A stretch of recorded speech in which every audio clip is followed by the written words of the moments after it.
We like to believe that science is an open book, but what if I told you that some of the greatest truths of our world were once treated like a virus? Not because the data was wrong, but because the truth was just too inconvenient for the people in power to handle.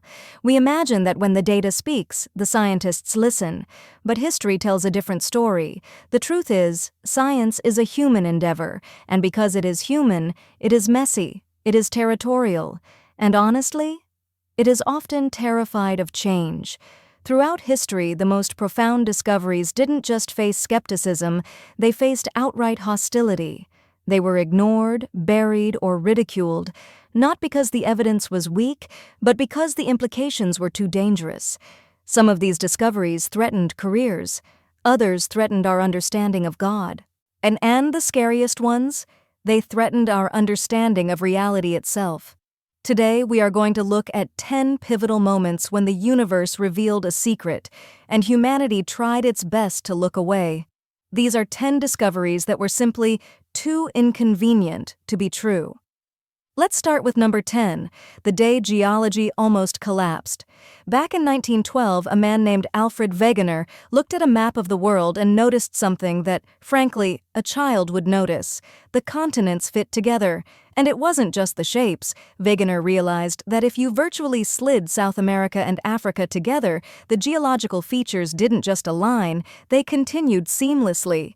He found identical fossils of garden snails and ferns on landmasses that were separated by thousands of miles of ocean. The data was pristine. The logic was undeniable. And yet, when he proposed the theory of continental drift, he was practically laughed out of the room. So, why the hostility? The problem wasn't the evidence. The problem was the implication. You see, the entire field of geology at the time was built on the foundation of permanence.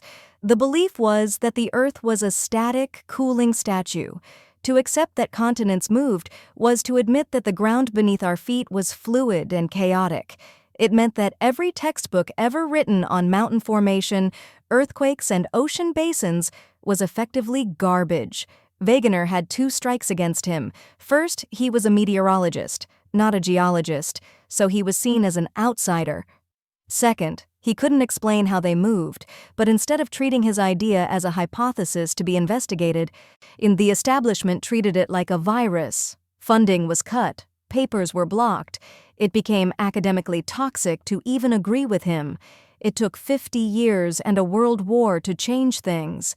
Only when sonar mapping in the 1950s revealed the mid-ocean ridges, the literal scars of the Earth pulling apart, did the community finally admit the truth.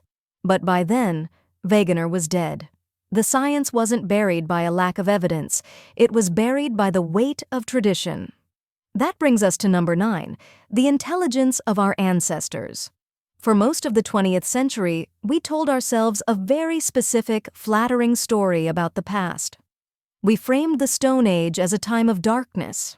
We pictured early humans as grunting brutes, driven by instinct, stumbling through trial and error. This narrative served a powerful purpose. It placed modern humans, us, at the lonely peak of the evolutionary mountain. But the dirt kept telling a different story.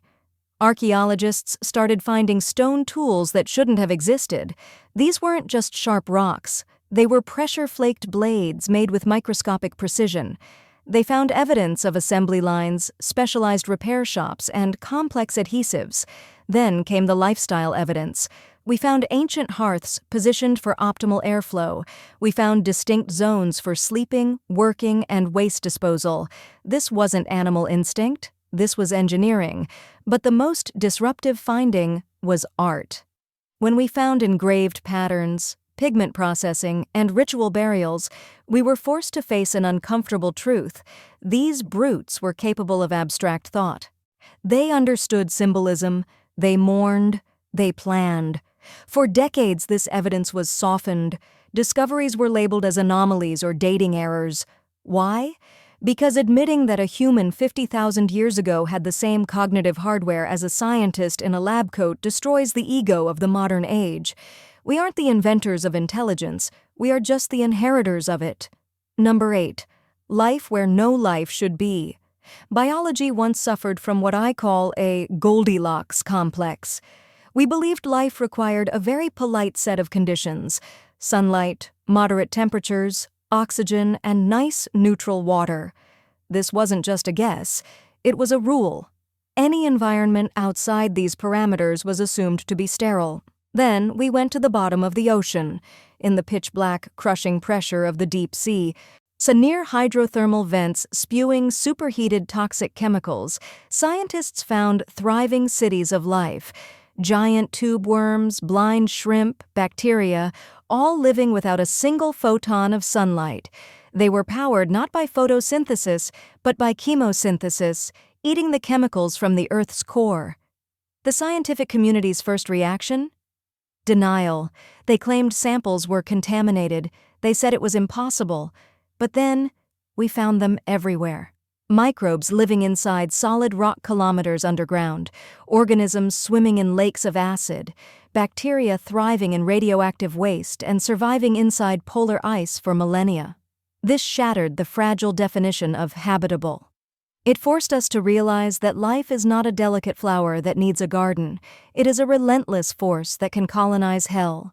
This didn't just change biology, it changed astronomy. If life doesn't need sunlight, then the universe is likely teeming with it. Number 7. The myth of the idle brain. Imagine a factory. When the workers go home, the lights go off and the machines stop. For a long time, that's how neuroscience viewed the brain. Scientists believed that when you weren't solving a math problem or reading a book, when you were just resting, your brain went quiet. Neural activity was assumed to drop to near zero. Because of this, experiments were designed to measure tasks. The moments in between were treated as background noise, often deleted from the data.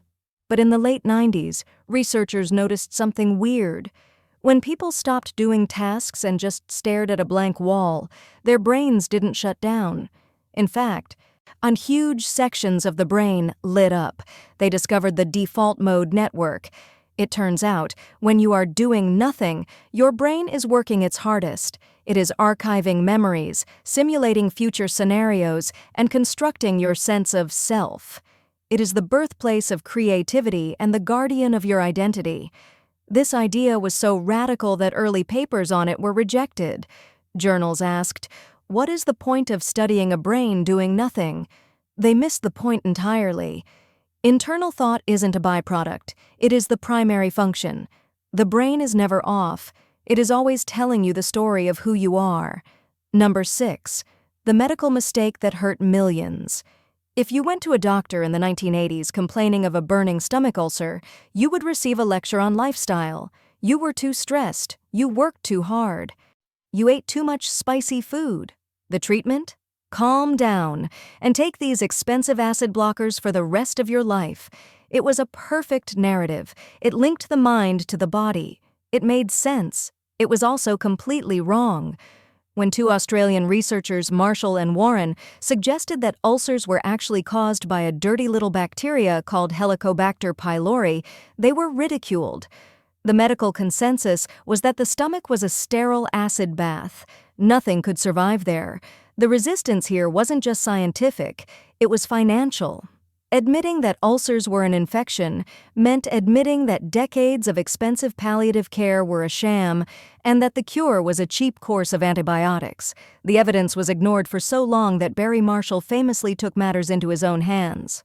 He drank a beaker full of the bacteria himself, developed a massive ulcer, and then cured it with antibiotics. He literally had to poison himself to prove that the medical establishment was blind. It took decades to turn the ship, but today we know the stress didn't burn a hole in your stomach. The dogma did. Number 5. The ghost in the machine. In modern medicine, the placebo effect was viewed as a nuisance. It was a statistical error bar, something you had to subtract from your data to find the real effectiveness of a drug. If a patient got better on a sugar pill, that improvement was considered fake or imaginary. Medicine wanted chemistry. It wanted mechanics. It did not want to deal with the messy reality of belief, but as scanning technology improved, we couldn't ignore the biological reality. When a patient believes they are being treated, their brain releases real endorphins. It lowers stress hormones. It modulates the immune system. The fake pill caused a real chemical change. This was a terrifying realization for a materialist science. It meant that the outcome of a treatment depends not just on the molecule in the pill, but on trust, context, and expectation. It blurred the line between biology and psychology. For years, this was downplayed because it implied that the mind is its own drug manufacturer.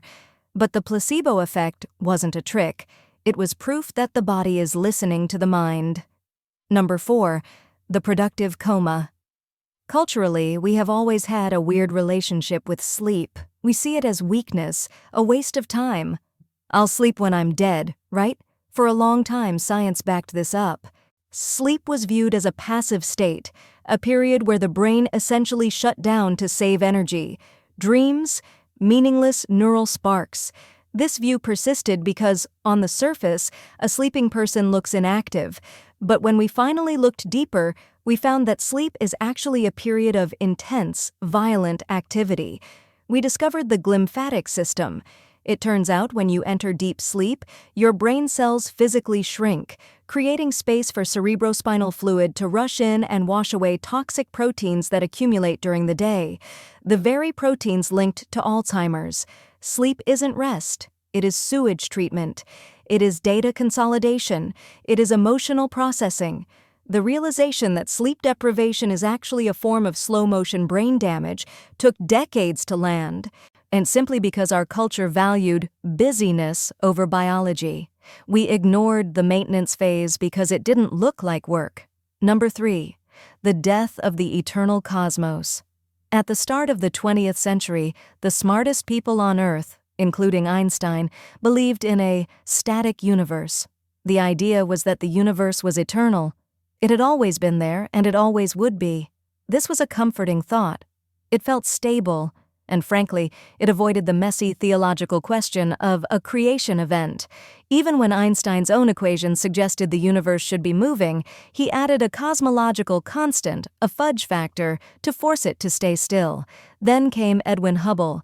He looked at the light from distant galaxies and saw they were red-shifted. They were moving away from us.